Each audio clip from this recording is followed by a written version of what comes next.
C'est un petit havre de paix, perdu au milieu des champs. Un îlot de verdure où s'épanouissent des milliers de plantes.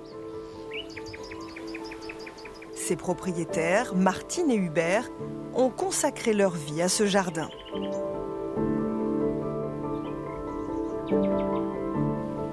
Là, il y a des euchères, des lys des Pyrénées, du fenouil pourpre, des alstromères, mais une variété moderne qui est très solide.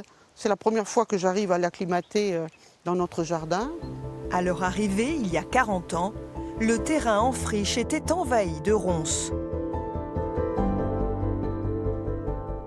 Martine et Hubert ont d'abord planté en bordure des saules, des peupliers et des érables champêtres pour se protéger du vent d'automne.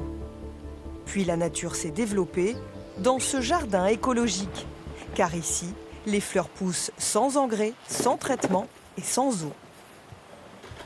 Moi, je suis partie du principe que si dans la nature, personne n'arrose, et pourtant en France, on a des paysages absolument splendides, c'est qu'on doit pouvoir faire la même chose dans mon jardin, il n'y a pas de raison. Ceci dit, ça demande beaucoup de patience. Mais aussi beaucoup d'efforts. Martine a tout planté elle-même. Au printemps, elle passe parfois 5 heures à désherber dans les allées.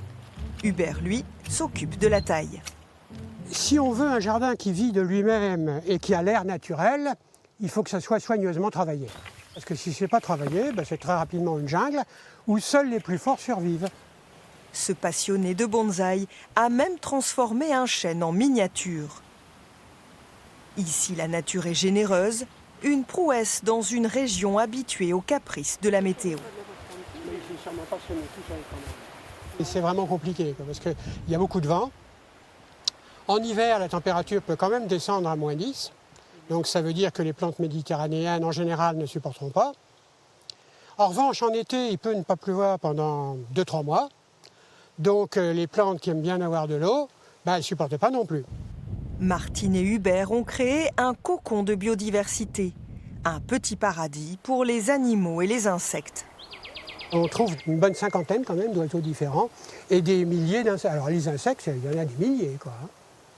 Mais les araignées, par exemple, je m'étais amusé à les photographier. Je crois que j'en ai trouvé 50 espèces différentes, quoi. Le jardin a trouvé son équilibre. Ici, c'est la nature qui se charge de chasser les indésirables. Alors le faisan d'Europe, là, il y avait plein de chenilles. Et les oiseaux ont nourri leurs petits avec. Il en reste 1 ou 2, c'est tout. Seul jardin remarquable privé de Haute-Garonne, Angalinoux est un modèle de résilience. Le lieu ne se visite qu'au printemps. L'été, il se repose.